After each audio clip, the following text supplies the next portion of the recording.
자, 오늘은 여행지리 8번째 시간입니다. 자, 오늘은 하천 지리에 대해서 공부를 하도록 하겠습니다. 교재로 말한다면은 페이지 44페이지고요. 학습 목표 얘기해 보겠습니다. 하천 목표는 하천 지리 여행의 관광적 매력을 설명할 수 있다. 또 하천과 인간과의 관계에 대한 이해를 바탕으로 해서 여행 지역의 특색을 탐구할 수 있다입니다. 자, 여러분들 우선 교과서 페이지 40, 46페이지를 펼쳐보십시오. 펼쳐보시고 하천 지리 여행입니다. 하천 지리, 우리는 이제 강과 함께 많이 살고 있죠. 하천을 관찰하는다. 관찰하는 여행이다. 자, 근데 하천은 우리가 살아있습니다. 살아있다. 단순히 하천 속에 동식물이 살아있다가 아니라 하천 그 자체가 살아있는 생명체라는 의미다. 하천이 죽어 있으면은 모든 생명체가 다 죽어 있죠. 자, 그리고 하천은 발원지부터 바다로까지 출발지죠. 도착 지점이죠. 바다까지 기회후 긴 구간을 얘기하는 것들이고, 하천은 당연히 상류, 중류, 하류로 다양한 볼거리가 있습니다. 다양한 지형들이 만들어지죠. 자, 또 하천은 물을 같이 쓰는 지역이기 때문에 이 과거 농경 문화에서는 되게 중요했습니다. 그래서 동일한 문화권을 그 지역 사람들끼리 공유할 수 있었습니다. 그래서 동일한 문화권을 발달하고, 옛날에는 또 문명지대, 문명 지역들은 꼭 하천, 큰 강을 띄고 있었죠. 자, 이런 것들이 발달되어 있다. 자, 우선은 하천에 대해서 내용을 잘 살펴보면 여러 가지가 있긴 한데, 우선 하천의 공류에 대해서 보도록 하겠습니다. 강물은 직선으로만 가는 게 아니라 대부분 기본적으로 휘어서 갑니다. 휘어진다라는 뜻이죠. 그렇죠? 휘어져. 공류한다. 휘어지면서 흐른다라는 뜻입니다. 흐른다. 유자, 곡자가 휘어진다는 뜻입니다. 휘어져서 흐른다. 물만 보내는 것이 아니라 같은 물질도 보낸다. 이 물질, 하천 속에 물질이 뭐가 있죠? 우선은 제일 두꺼운 거, 자갈. 또 뭐가 있죠? 모래. 그쵸? 그 다음에 진흙, 흙, 진흙 같은 거, 이런 것들이 구성되어 있죠. 그쵸? 그 다음, 채심 하상선이 좌우로 이동하면서 하천 양쪽이 번갈아서 나타난다 라고 되어 있는데, 채심 하상선이 좀 어려운 말인데 그냥 알아두십시오. 제일 깊은 곳에 있는 하천 바닥입니다. 깊은 곳에 하천 바닥. 채심이 제일 깊다는 얘기고, 하상이란 게 뭐냐면 하천의 바닥이란 뜻입니다. 깊은 곳 하천 바닥이다. 자, 우선 보세요. 왼쪽을 보시면 하천이 이렇게 지나가게 되면, 하천은 이렇게 자연스럽게 막 자동차처럼 커브를 틀면서 이렇게 지나가는 게 아니라 이렇게 부딪히면서 지나갑니다. 부딪히게 되면 여기에 부딪히면 여기를 계속 깎아버립니다. 침식당하죠. 반대쪽은 쌓이게 되고, 여기 또 공격하면 침식당하죠. 그죠? 반대쪽은 또 쌓이게 됩니다. 이런 것들 계속 반복하게 되는 거예요. 그쵸? 그래서 이쪽이 공격되는 이쪽이 공격되는 면이잖아요. 그래서 공격되는 것을 공격면이라 하고, 반대로 퇴적 물자가, 물질이 유속이 늘어지면서 퇴적 물자가 쌓이게 되면 보호면, 다른 말로는 퇴적면이라고 해요. 여기에 이제 모래 알갱이라든가 이런 것들이 쌓이게 되는 겁니다. 강 바닥에 쌓이게 되는 겁니다. 반대쪽 여기는 뭐가 됩니까? 여기 부딪히니까 공격면, 여기는 보호면이 되는 거예요. 자, 이렇게 돼 있다. 자, 그리고 여기에 단면들을 잘라서 하천 바닥을 잘라 보니까 어떻게 되냐면, 여기는 이렇게 공격하는 면이 깊어져요. 이런 식으로 깊어져. 요게 요점 이렇게 제일 깊은 곳의 바닥면을 이걸 뭐냐면 최심 하상선이라고 합니다. 제일 밑에 바닥입니다. 그쵸? 바닥이 이렇게 깊어진다. 여기도 마찬가지로 여기 반을 잘라보면 공격면이 더 깊어져요. 여기를 보면 여기는 이런 식으로 깊어져 있습니다. 깊어져 있죠. 그쵸? 이렇게 돼 있다. 공격하는 면이 더 깊숙하게 돼 있습니다. 여러분들. 자, 이렇게 돼 있고. 자, 이런 것들 더 심해지면 이렇게 발달하게 돼 있고, 이런 것들 유로 변동이에요. 아까는 유로가 이렇게 지나갔었는데, 유로가 이렇게 이동했죠? 유로 변동이랑, 유로 이동이라고 합니다. 자, 이런 게 더 심각해지면 이런 식으로 해서 이렇게 휘어지게 되면서, 이런 식으로 해서 휘어지게 되면서 하천 중간에 섬이 나타날 수 있겠죠? 하천 중간에 섬인데 이걸 하중도라고 하고, 자, 하중도가 시간이 지나면 유속물이 이렇게 지나가는 것보다는 이렇게 지나가는 게 훨씬 더 좋겠죠. 여기는 점점 안 지나가려고 합니다. 왜? 삥 돌아가는 게 너무 힘드니까 점점 여기에 모래가 퇴적되게 될 거예요. 이런 식으로 모래가 퇴적돼서 이제 강물이 일로 흘러가지 않습니다. 모래가 퇴적되게 됩니다. 이때까지의 호수가 남아있어. 솥불 모양의 호수를 우각호라고 하고, 옛날에 흘렀던 하도를 옛 구자죠. 옛날에 흘렀던 하도라고 합니다. 이건 현재 하도가 되는 거죠. 정리했습니다. 구하도라는 것은 옛 구자 써서 하천의 유로 변화로 인해서 유수가 거의 흐르지 않는 곳, 구하도입니다. 구하도, 모래로 퇴적됐습니다. 그 다음 우각호는 잘리면서 구하도가 모래가 퇴적되면서 솥불 모양의 우자가 소우자입니다. 솥불 뿔각자고요. 촛불 모양의 하천 부분에 공략적 목 부분이 절단되면서 나타나는 것이 바로 우각호입니다. 솥불 모양의 호수. 솥불 모양의 호수입니다. 여러분들 목 부분인 미엔더맥이 절단되면서 만들어집니다. 하중도는 공류하천의 유로가 바뀌면서 하천 중간에 생긴 퇴적 지형을 하중도다. 하중도 생기는 거죠. 하중도입니다. 자, 그래서 공격면은 침식받아서 후퇴되고 보호면은 침식받아서 퇴적되면서 침식물이 퇴적되면서 포인트 바를 형성한다 라고 되어 있습니다. 자, 아무튼 하천에서 오늘 기억할 것은 공격하는 면이 있다. 또 퇴적되는 면이 있다. 이게 더 이동을 시킨다 라는 거고, 이렇게 이동시키다가 여기가 끊어진다. 이렇게 지나가면서 여기 끊어진다. 끊어지게 되면서 이렇게 하중도라든가 구하도, 우각호를 만들 수 있다라는 겁니다. 이런 지형들을 보러 가는 거죠. 자, 그러면 하천의 공류에 따라서 두 가지 하천이 나눠지는데 요거 잘 보도록 하겠습니다. 요거 별표 2개 쳐주세요. 자유공유하천과 가믹공유하천이 있습니다. 우리나라는 이 두 가지를 다 볼 수 있어요. 다 하천 중하류 지역, 특히 하류 지역에 잘 나타나는 게 자유공유하천이에요. 자유공유하천은 기본적으로 공유를 자유롭게 할 수 있다라는 겁니다. 그러면은 평야여야 되겠죠. 지금 그림 보시면 평야죠. 그쵸? 그쵸? 평야니까 하천 하류에 잘 나타납니다. 하천 하류 체크하십시오. 자, 하천 하류이기 때문에 하천 하류는 해수면까지 다, 강물은 해발 고도가 높을수록 해수면까지 중력방을 깎아야 되기 때문에 해수면까지 깎을 성질을 갖고 있는데 여기는 해수면까지 거의 다 깎았어요. 그래서 옆에 옆구리 깎습니다. 그래서 측방 침식이 활발하다. 이거 꼭 기억하십시오. 옆구리를 계속 깎아요. 공격사면 활주사면, 공격사면 보호사면, 공격사면 보호사면, 공격사 계속 깎아요. 옆구리 침식이 매우 발달합니다. 그래서 옆구리를 계속 깎고, 그래서 유로 변경이라든가 퇴적작이 활발하다라는 거죠. 이런 것들이 나중에 여기 미엔더넥이 터지기도 하중도가 되기도 막 하고 그럴 수 있겠죠. 이렇게 만드신다.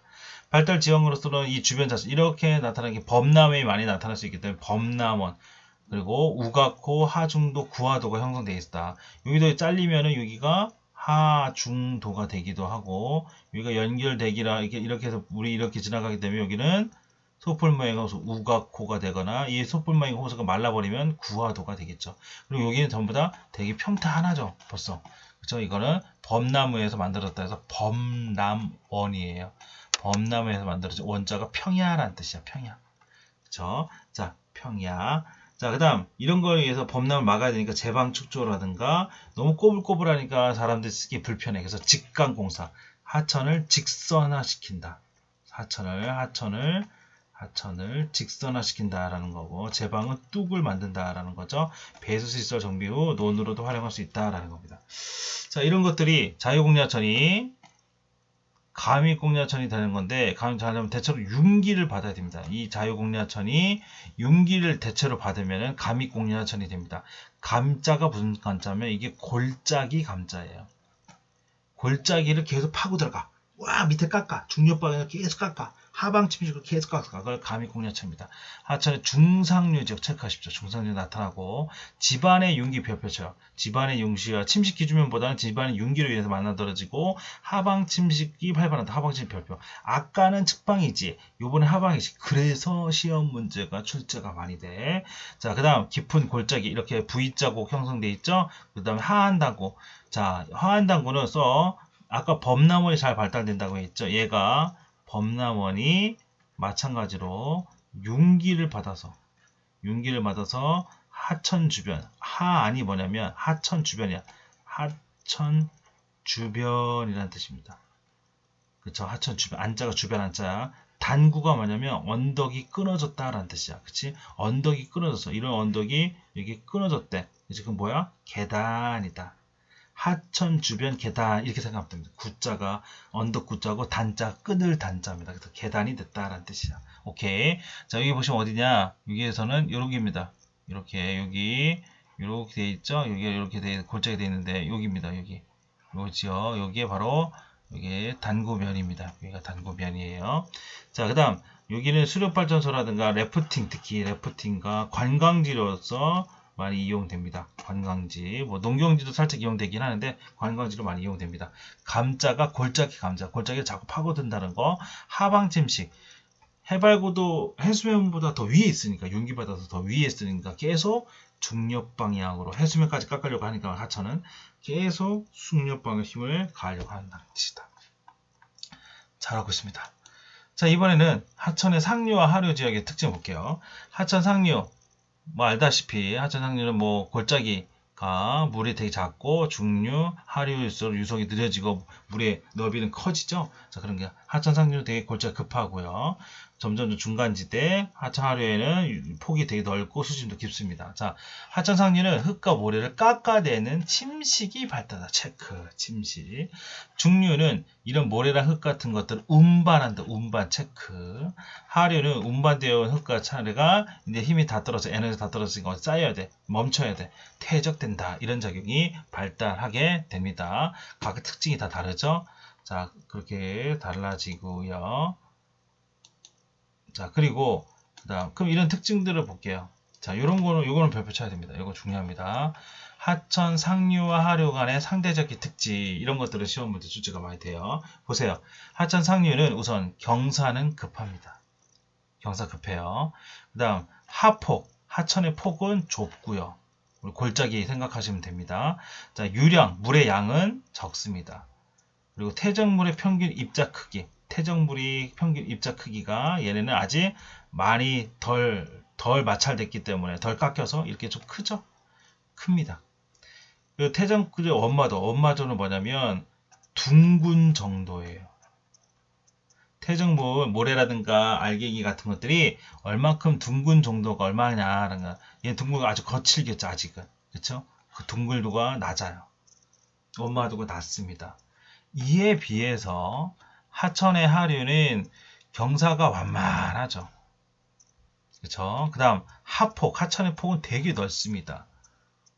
그죠? 되게 넓어. 금강 하류라든가 이런데 한강 하류에 가면 폭이 되게 넓습니다.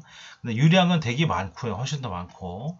그다음 평균 입자, 퇴적물의 평균 입자 크기. 요런 게 시험 문제에 많이 출제되는데 입자 크기는 얘가 거칠었던 것들이 오랜 세월 동안 하천 지나가면서 물에 깎여서 이렇게 동글동글해지고 작아지겠죠? 작습니다. 자, 그리고 원마도는 얘도 마찬가지로 더 거칠었지만은 오랜 하루로 내려가면서 많이 깎여서 이렇게 좀 더 둥그레지겠죠? 자, 원마도는 더 높습니다. 높아요. 원마도 높다.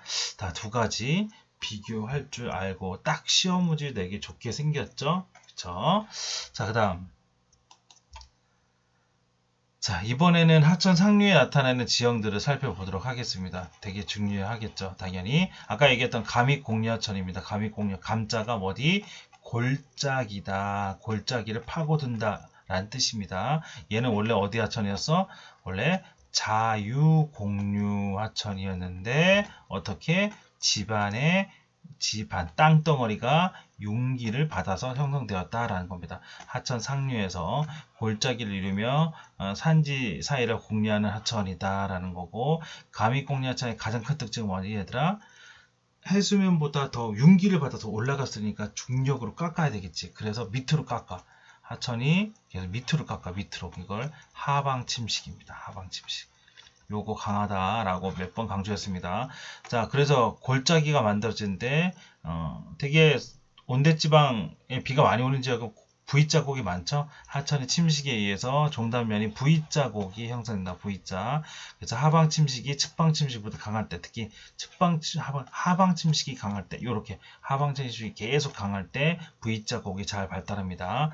자, 폭포라는 것은 강물이 수직이나 급한 경사를 이루면서 떨어지는 물줄기. 여러분이 생각하는 게 폭포인데 이게 상류지방에서 나타난다는 거지. 특히 단단한 함선과 연한, 단단이야, 단단. 연함층은 약합니다. 약한 층이 서로 교차하는 지역에서 하천의 차별 침식의 결과로 잘 나타나는 게 폭포이기도 하고 지질 구조선의 영향을 받기도 합니다. 차별 침식으로 해서 강한 데 남아있고 약한 데가 많이 부서져가지고 강한 데 남아있고 이렇게 구멍이 많이 파이게 되게 되면서 물이 떨어지게 되는데 이런 것들이 바로 폭포라고 합니다. 그 다음 포트홀이라고 있는데 포트홀은 이렇게 물이 지나가는 데 이렇게 약간 구멍이 있어요. 물이 지나가면서 돌멩이 같은 거 여기 깎아. 얘 깎으면 계속 돌고 깎아요. 그러면 어떻게 돼? 얘가 더 깊어져. 또 시간이 더 지나면 이 돌멩이가 계속 깎아. 소용돌이 치면서 깎아. 그러면 이렇게 깊어집니다. 이런 것들을 포트홀이라고 해요. 이런 것들은 하천 상류 지방에 이런 계곡지라든가 이런 데 잘 나타납니다. 그래서 안반상에 유수의 물의 침식에 의해서 발달한 원형 또는 타원형의 구멍이라고 해요. 우리나라 말로는 돌기의 구멍이라 합니다. 저쪽에 양평 쪽이 많은데요. 자, 그 다음 하안단구입니다. 하안단구는 다시 한번 하천 주변에 형성된 단구, 언덕이 끊어졌다. 계단 모양의 지형이다 라는 뜻입니다. 하상의 높이가 현재 하천의 높이보다 높은 양쪽 항안의 계단 모양이다 라는 거고 경사가 완만하고 고도 높아 홍수 위험성이 되게 작습니다. 그래서 이제 사람들이 농경지로 많이 이용되거나 아니면 사람이 집 짓고 산다. 취락합니다. 자, 하안단구는 다시 한번 얘기하지만은 하안단구랑 여기 감익공업장 벽을 쳐놓고 하안단구도 윤기를 받았다고 했죠. 뭐가 윤기 받았어? 감익공업천 주변에 있는 친구들 범람원이 윤기를 받았다. 그래서 계단상의 지형이 만들어졌다라는 거예요. 오케이. 자, 그 다음 선상지도 별표치고 선상지는 산지와 평지가 만나는 경사급변적, 요 체크. 경사급변적 나타나는 부채꼴 모양의 지형이다라는 겁니다. 자, 산지와 평지 이렇게 산지가 있고 평지가 만나는 지역이 있다면 토사가 시냇물이 지르는 토사가 쌓여서 이렇게 쌓여서 토사가 쭉 쌓이게 됩니다. 토사가 이런 식으로 쌓이게 됩니다. 그래서 이런 식으로 부채꼴 모양이 오랜 세월 동안 만들어지게 되는데 이 부채꼴 모양의 지형이 만들어져요. 이게 상류에서 잘 나타나요. 그래서 이런 걸 뭐라 하면은 부채꼴처럼 생겼다 해서 선상지라 그래요. 자, 이런 걸 선상지라고 합니다. 선자가 부채라는 뜻이에요.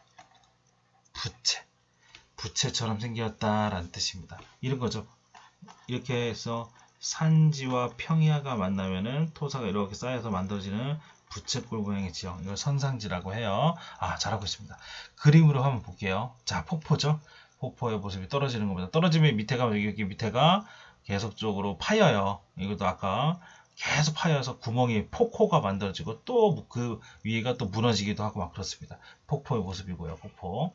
그 다음에 선상지입니다. 이런 산지에 시냇물이 흐르고 평지가 많은 이 데스밸리 지역인데 미국의 서부 데스밸리라는 곳인데 서부 요거는 이거 도로라고 합니다. 도로 이렇게 해서 만들어진 부채꼴 모양의 지형이 만들어지는데 이거를 선상지란다. 부채 모양이란 뜻이에요. 오케이. 자, 그 다음에 여기 상류 지역이죠. 골짜기가 작습니다. 아주 전형적인 V자곡이 나타나 있는 모습이고요. 자, 그 다음 안반상에 큰 돌에 위에 구멍이 뻥뻥뻥 뚫렸어. 이거 누가 인간이 판 것 같지 않잖아. 그치? 구멍이 뻥뻥뻥 뚫렸어. 여기에 오랜 세월 동안에 이런 자가 모래 같은 거 계속 소용돌이 집에서 각각 깎아내. 그걸 마식이라 그래. 갈아서 엎어진다. 마식이라 그래. 아무튼 깎아서 없어서 만들어서 구멍이 만들어졌어. 이걸 포트홀이라고 합니다. 포트홀. 자, 그 다음에 원래는 자유공리하천이고 여기 범람원이고 였는데 얘가 윤기를 받아서 이렇게 올라와 있어. 이렇게 하천이고 올라와 있어. 이렇게 다 이게 바로 단구면입니다. 요거를 하천 주변에 생긴 계단상의 모양에서 하나한 단구라고 하는 겁니다. 자, 이렇게 얘기를 하겠고요. 이런 것들을 이제 하천 상류에서 볼 수 있다라는 겁니다. 폭포도 보러 가고 선상지도 보러 가고 V자고 골짜기 가면서 트레킹도 즐기고 그다음 포토홀도 즐기면서 강물에다가 손도 씻고 발도 담그면서 이런 지형들도 보기도 하고 하한당구로 사람들이 살기도 하고요. 자, 이번에는 그러면 하천 상류였으니까 중하류도 해야 되겠죠? 중하류 지역에 발달한 지역입니다. 여기도 별 2개 치시고요. 자유공유하천은 아까 먼저 했습니다. 자유공유하천은 중하류의 평야지대를 흐른다라고 했고요. 측방침식이 강력하다. 이거 별표. 측방침식이 활발해서 유류를 자유롭게 변경한다라고 돼 있고 하중도, 우가코, 구화도를 다 했는데 하중도는 하천 속도가 느려지면서 생기는 퇴적물 쌓여진 섬이다. 하중도, 우가코는 자유공유하천이 유료를 변경하면서 미엔드의 목을 절단하게 해서 생긴 호수를 바로 우가코, 과거의 하천이 유료였고 우가코였으나 오랜 시간이 흘러서 물이 없어져서 땅이 메말라서 옛날에 흘렀던 하도, 옛날에 흘렀던 하천의 길, 그쵸? 흘렀던 하천의 길을 구하도라고 하는데 대체로 매립지가 되면 오랜 세월이 지난 매립지가 돼가지고 농경지로 사용하게 됩니다. 범람원이라는데 이 범람원하고 삼각주가 여기선 중요한데요. 하천 중하류 일대에서 하천의 범람으로 토사가 퇴적되어 만드는 춘조평야입니다. 그래서 자연재방과 배후습지로 구성되어 있는데 이 범람원 지대는 우리 금강이라든가 낙동강 하옥구라든가 이런 지역에 강 옆에 지역들의 농경지가 발달되어 있을 겁니다. 거기 뭐 비닐하우스라든가 농경지가 되어 있을 텐데 거기가 대부분 다 범람원이에요. 과거에는 다 비가 오면 다 넘쳤어요. 범람원 지대입니다. 볼게요. 강물이 이렇게 있었어. 강물이 이렇게 있어. 강물 속에는 아까 뭐 진흙, 자갈, 모래 이런 것들이 대표적인 것들이 있습니다. 비가 와. 비가 넘쳤어. 넘쳤지. 옛날에는 비가 너무 많아서 뚝 같은 게 별로 없었으니까 넘쳤습니다. 넘치면은 진흙, 자갈, 모래가 있습니다. 어떤 게 먼저 쌓일까요? 제일 무거운 자갈부터 쌓이죠. 그 다음 모래 같은 게 쌓이고 진흙은 저 멀리까지 가겠죠. 여기 진흙 같은 것들. 여기는 자갈과 모래가 무거우니까 여기 먼저 쌓이겠죠. 또 비가 와서 넘쳤어. 여기도 자갈과 모래가 쌓이고 넘치고 자갈과 모래가 쌓여서 넘쳐서 시간이 지나면 얘네가 이렇게 언덕이 돼요. 약간 살짝 높은 언덕이 되고 여기에 진흙이 되고 이게 살짝 높아진 지역을 뭐라 하냐면 살짝 높아진 한 대략 2m, 3m 정도 여기보다 2m, 3m 정도 높아지는데 대략적으로 이거를 자연적으로 뚝이 만들어졌다 이거지. 그래서 자연 제방이라 그래. 자연적으로 뚝이 만들어졌다라는 거지. 그치. 여기는 자갈과 모래로 되어 있어서 여기가 이렇게 되어 있지만 그림에서 이렇게 찍기 때문에 실제로는 뭐 5m, 10m로 넓기도 하고 그래요. 자, 이래서 여기는 뭐 농경지라든가 아니면 교통로라든가 이런 걸 이용하기도 합니다. 아무튼 자연재방입니다. 그 정도만 알면 되고 뒤쪽에 진흙 같은 성분이 쭉 쌓이게 돼서 긴 넓은 어떤 습지가 형성돼 지퍽지퍽한 진흙 땅이 만들어져. 그걸 뭐라 하면 뒤쪽에 있다. 뒤쪽에 습지가 형성됐다 해서 배후습지가 형성되어 있습니다. 이 배후습지는 이제 현대적으로는 물 같은 배수시설을 갖춘 다음에는 현재는 다 농경지로 이용되죠. 자, 볼게요. 자, 봤죠? 이 자연재방과 배후습지, 범람에 의해서 만든 이 자체가 뭐냐면 이게 범람원이에요. 이 자체가 범람원이다. 여기 보시면 나와 있죠? 자, 우선 하천이 토사가 많이 쌓여서 모래와 자갈이 많은 형성되면은 자연재방이다. 자연재방은 모래의 구성이 높다라고 돼 있죠. 모래에 뒤쪽에는 배후습지다. 배후습지는 점토가 가벼우니까 멀리까지 갔겠지. 점토의 구성이 높다라는 거 기억하시고 그 다음 한도가 있는 곳에서 보통은 퇴적층이 발달되어 있고 이런 자체의 땅 이런 자체가 땅 범람에 의해서 만들어진 평야다. 그래서 범람원이고 이 범람원 지역들은요. 여러 가지 부유물질들이 썩어서 아주 토양의 비옥도가 높습니다. 그래서 우리나라에서는 농경지로 이용되고 있지요. 오케이. 자, 하천 하구에 가면은 유속이 느려지면서 바다와 만나는 게 유속이 느려지지. 바다와 만나면서 유속이 점점 느려져. 토사가 점점 느려져서 토사가 계속 오랫동안 쌓여요. 이런 식으로 쌓여서 삼각형 모양의 땅을 만들어.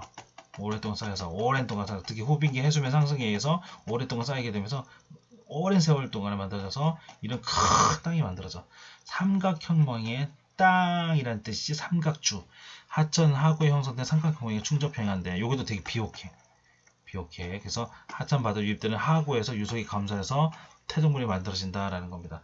대표적으로는 나일강 삼각주, 나일강 삼각주가 있기도 하고요. 그 다음에 뭐 미시시피강 삼각주, 뭐 이런 것들이 대표적으로 있습니다. 자, 좀 뭐 그래도 점점 이제 익숙해지고 있는 것 같아요. 자, 오늘 보겠습니다.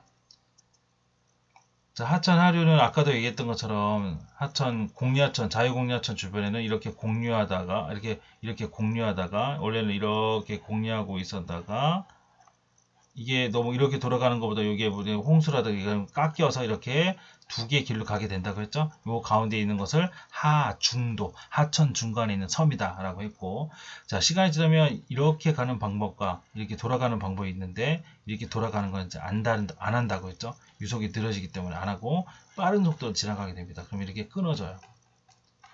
끊어지고 이제 물도 점점 물도 되게 많았다가 점점 없어져요.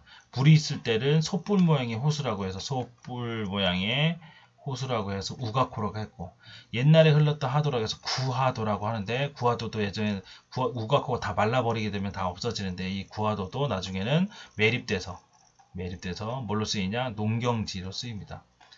비옥하긴 하니까, 특히 여기는 이제 둥근 자강 같은 게 있기도 해요. 잘했습니다. 자, 우각고, 배우숲지 이런 모습들 나타나고, 이런 자체가 전부 다, 이런 자체가 범람원이다라고 했어요. 자, 우각고라든가 배우숲지, 자연제방, 이런 것들 나타내는 것을 범람원입니다. 자, 여기도 범람원이죠? 여기 지금 여기 살짝 위에 이렇게 올라와 있는 지역들, 이 마을이 있거나 이렇게 살짝 올라와 있는 지역들, 여기가 이제 자연제방으로 볼 수 있어요. 실제로 한번 탐사를 해봐야 되겠지만은, 이런 데가 도로가 뚫려 있고, 이런 데가 살짝 높다고 할 수 있는데, 이런 지역들이 자연제방이라 할 수 있겠고, 뒤쪽에 이 넓은 지역들은 다 뭡니까? 배우습지라고 할 수 있습니다. 다 토양이 비옥하기 때문에 농경지가 잘 이용되고 있죠. 이 자체가 범람원이다. 범람된 평화야라는 뜻입니다. 여기는 이집트로 들어가는 나일강 삼각주입니다. 나일강 삼각주. 아주 막 삼각형 모양, 델타 모양으로 쫙 빠졌죠? 그쵸, 이렇게 지중해 넘어가는 겁니다. 그래서 이렇게 올라가는 거, 이렇게 여기서 이렇게 올라가는 겁니다. 나일강 삼각주 모습이고요. 자, 이렇게 삼각형을 이용해가지고 뭐 퇴적 지형이라 가지고 되게 비옥하다라고 말씀드렸습니다. 자, 이런 게 실제로 나타난다. 그럼 이런 걸 보러 가는 것들이죠. 이런 걸 보며 가는 겁니다. 자, 여기도 하나 더 할까요? 우리 교과서에 있는 것들인데, 경북 예천, 안동 예천 지역에 내성천이라는 지역이고, 여기선 공격사면, 퇴적사면, 하한당으로 볼 수 있습니다. 자, 여기서 자세하게 보면 광물은 이렇게 흘러가요. 이렇게 흘러갑니다. 자, 이렇게 흘러가고요. 자, 우선 이렇게 흘러가게 되면서 이쪽에 공격됩니다. 여기를 공격사면이에요. 공격사면은 특히 침식이 많이 일어난다고 했고, 되게 깊다고 했죠? 많이 깎여서 밑에가 쑥 파입니다. 자, 공격사면에서 많이 깎여, 없어져. 와, 아파, 없어져. 근데 그만큼 쌓입니다. 여기는 유속이 낮아져서 모래알갱이가 계속적으로 쌓여요. 그렇죠? 여기는 뭐라 하냐면은, 보호사면, 또는 퇴적사면, 또는 아까 얘기했던 포인트바라고 하기도 해요. 영어로, 포인트 바라고도 합니다. 포인트 바라고 합니다. 모래알갱이가 쭉 쌓입니다. 우리 요런 데에다가 이제 텐트 치고 막 사람들하고 뭐 물놀이하고 막 그러잖아요. 모래사장 있는데 여기입니다. 많은 모래가 쌓여 있는 곳이다라고 되어 있습니다. 화강암질이라서 되게 색깔이 밝죠? 그쵸? 됐습니다. 이렇게 되어 있고 수심은 되게 깊지는 않은 편이고요. 근데 이쪽은 되게 깊어요. 공격사면 쪽은. 자, 여기도 마찬가지로 여기도 보호사면이고 여기는 이제 공격사면 되겠죠? 이렇게 해서 이렇게 지나가는 모습입니다. 자, 그 다음에 여기는 지금 이 곳보다는 여기가 훨씬 더 높아요. 뭐 5m에서 3m 더 높습니다. 홍수 피해가 덜 받고 여기도 높아요. 지금 여기는 지금 하천이 지나갔던 게 살짝 넘칠 수 있지만 여기는 잘 안 넘쳐요. 윤기를 받았다는 거죠. 이게 뭐야 이게 뭐야 지금? 하한당구라는 거지. 하한당구는 과거에 이 지역이 범람원이었는데 범람원이 윤기를 받았다는 거죠. 하한당구에 대해 지금 농경지를 쓰고 있습니다. 하한당구로 나타나서 농경지를 쓰고 있다라고 보시면 되겠습니다, 여러분들. 자, 오케이. 그리고 이제 현대 도시하천에 대해서 좀 설명을 할게요. 현대 도시하천. 자, 현대 도시하천에 보게 되면 우선은 현대 하천을 이용해서 이건 별표 하나만 줬어. 인간의 하천 이용을 따라 하천 지형에 따라 변화가 발생하는데 댐 건설, 댐은 좋은 점 우선 홍수를 예방하고 전력은 약간 생산할 수 있고 각종 용수를 확보해서 이게 되게 중요하지. 각종 용수 확보, 특히 농업용수, 그 다음에 생활용수 같은 걸 확보하는 데 큰 역할을 합니다. 특히 농업용수에 큰 역할을 해요. 그런데 단점은 수몰 지역이 발생해요. 댐으로 막아버려야 되기 때문에 물이 잠겨버려. 그럼 옛날에 농촌 마을들이나 산촌 마을들이 있겠지? 거기에 잠겨버린단 말이야. 그래서 수몰지역이 발생하고 그 주변 지역에 물기가 많으니까 응결돼서 잦은 안개가 발생합니다. 또 방조제와 하구둑 건설, 이건 어디에 형성돼? 바닷가의 주변인 하류 지역에 발달하죠. 하류 지역에 용수 확보 및 염해 방지로 하천과 바닷물의 흐름차에서 수질이 악화될 수가 있다라는 거다. 좋은 점은 용수 확보. 염해가 뭐야? 소금 피해라는 거지. 우리나라는 감조하천이어서 바닷물이 역류에 들어오기도 하니까 그걸 막아야 돼. 막아야 농경지 피해를 안 줘. 그래서 그걸 하구뚝이라 하는데 염해 방지할 수 있습니다. 자, 범나무를 개간하면 농지를 확보할 수 있지만 반대로 배후습지가 파괴돼서 생태가 교란될 수 있다. 또 도시화의 하천에 따라서 도시에 있는 하천을 개발하게 되면 하천을 복개, 다시 개발한다는 뜻이죠. 개발이라 생각해. 하천을 덮어버린다는 뜻입니다. 그래서 주차장으로 쓰이거나 교통로로 이용되고 개발에 따른 유로가 직선화되고 습지가 매립됨으로써 홍수 위험이 증가할 수 있고 생태 파괴될 수 있다. 자, 요거 그림 잘 보세요. 원래 빨간색이 정상적인 거야. 빨간색은 도시화하기 전에 일반적인 하천이었어. 일반적인 하천은 비가 내렸을 경우에, 비가 발생했을 경우에 시간이 지나면 천천히 올라갔다 천천히 물이 빠지는 형태였어. 그런데 도시화가 진행되면서 하천을 아까 했던 것처럼 복개, 하천을 덮어버리고 그 다음에 주변 지역을 습지 같은 것들, 물을 저장할 수 있는 습지 같은 것들을 매립해버리고 또 하천을 직선화, 원래 꼬불꼬불 했던 것을 직선화 해버리니까 물이 금방 하류로 도달하겠지? 물이 이만큼 발생했는데 금방 이렇게 바뀌어. 그래서 어떻게 바뀌냐면은 현재 그래프처럼 이렇게 바뀝니다. 시간이 얼마 되지 않았는데 어떻게? 예전보다 훨씬 더 높은 최고 수위에 도달해. 예전에는 자연스럽게 올라갔다 내려왔었는데 지금은 뭐 뚝도 있고 여러 가지 부대 시설도 많지만은 여러 가지를 많이 매립해 버렸기 때문에 얼마 시간이 되지도 않아서 예전보다 2배 정도의 최고 수위에 도달하니까 이거를 인간의 자연 제방이, 인간의 뚝이 인공 제방이 막지 못한다는 거지. 이거를 만약에 이 수준을 넘어가 버리면 대홍수가 나타날 수 있다는 겁니다. 그래서 도시화에 따라서 최고 수위에 도달하는 시간이 매우 짧아졌다라는 거지. 금방 최고 수위에 도달한다는 거지. 왜냐하면은 이런 습지라든가 이런 것들이 빗물을 되게 머금은 스펀지 역할을 해줘야 되는데 없어졌어. 그치? 자, 그래서 요거 기억해 주시기 바랍니다. 자, 그 다음 13번 보시면 6번째. 자, 하천에서 천정천이라는 게 있는데요. 요것만 기억합시다. 총정천에서 자, 황하강이라는 거기 교과서에 강이 있는데 황하강은 중국의 두 번째로 큰 강이죠. 자, 5,000km 정도 되는 긴 강인데 중국에서 두 번째 큰 강입니다. 첫 번째가 우리가 양쯔강 이라 하는 강인데요. 그 강 다음으로 큰 강 황하강. 우리 여기는 황하 문명으로 유명한 곳이죠. 자, 이 강은 이름이 원래 이 강은 지형학적으로 천정천이에요. 천정천. 그죠? 자, 하천 강바닥이 하천 주변보다 높은 하천입니다. 그래서 인공 제방을 촉조하여 토사가 제방 안에 쌓여 주변보다 되게 높아졌다라고 되어 있습니다. 그래서 하천 범람 밖에서 1800m 제방 축조하고 있고 하천 하류는 하상이 뭐냐면 하천 바닥인데 하천 바닥보다 7m가 더 높은 곳도 있다. 황하는 황토를 너무 과하게 운반하여 형성된 청소천으로 황토 색깔입니다. 이게 색깔이 황토 색깔입니다.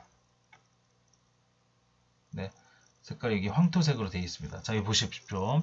황하강의 모습이고 되게 누런 색깔이죠. 누런 색깔이고 이 보시면은 평야면이 이렇게 있는데 여기는 워낙 토사가 많이 쌓여서 이만큼 토사가 많이 쌓였어요.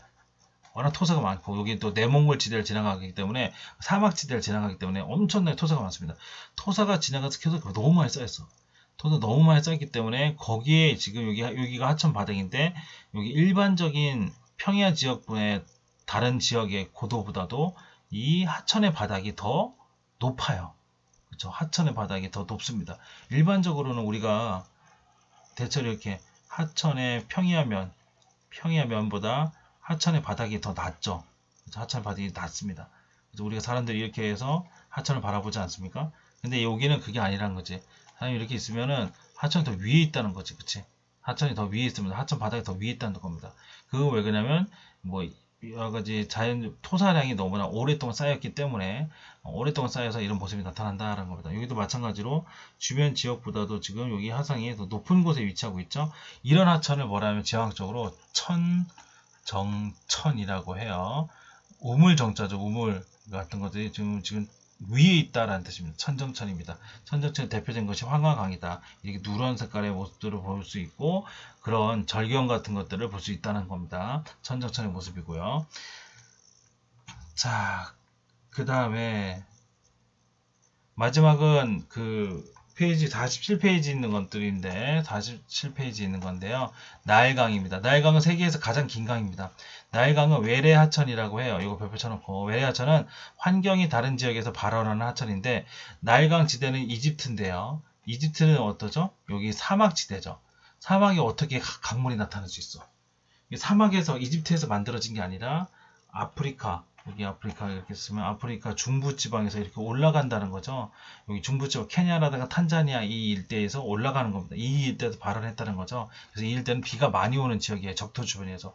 그래서 여기는 수변 지역에서 사막 지역으로 올라가는 것들이죠. 그래서 수변한 데 출발했다. 그래서 사막에 도착했다. 사막 입장에서 봤을 때는 바깥에서 왔네. 바깥에서 들어왔다. 그래서 그거를 뭐라 그래? 외래하천이라 한다. 우리 외래진료라고 하지 않습니까? 외래하천입니다. 코스는 아스완댐에서 룩소르까지 여기 아스완에서 룩소르까지 이렇게 왔다 갔다 하는 거예요. 이게 하나의 나일강 크루즈, 배 크루즈 말고 저기 바다로 이용한 크루즈 말고 이거는 강을 이용한 크루즈입니다. 여러 가지 신전들을 볼 수 있고 고대 유적들, 이집트 유적들을 볼 수 있습니다. 또 해가 질 때는 일몰도 감상해 있고 선상에서 파티하는 모습들 멋있죠? 지금 여기 배들이 왔다 갔다 하는 모습들인데요. 이렇게 돼 있고 나일강 크루즈의 중간 기착지에 있는 카우몬부 신전이랍니다. 이게 신전 멋있습니다. 자, 유람선이 가능할 건 하천의 경사가 완만해야 되고 체크. 하천의 유량이 풍부해야 되면 물이 풍부해야 돼. 수심이 깊어야 되겠고 유량 변동이 적어야 돼. 비가 너무나 일정하게 내려야 된다라는 겁니다. 이런 것들 특징을 갖고 있다라는 거예요. 자, 조금 어려울 수도 있고 한데 이제 기본적으로 충분히 이해할 수 있는 거 정도로 설명했기 때문에 여러분들 충분히 접근할 수 있을 거라 생각합니다. 또 강의 다 올려놓을 테니까 꾸준하게 강의 들으시면 충분히 이해할 수 있을 거라 생각이 들고 이런 걸 통해서 여러분들 하천에 대한 폭넓은 이해를 할 수 있을 것 같습니다. 자, 이런 걸 또 영어여행으로 즐길 수도 있을 것 같고요. 자, 여기서 강의를 마무리하겠습니다. 여러분들 고생 많았습니다.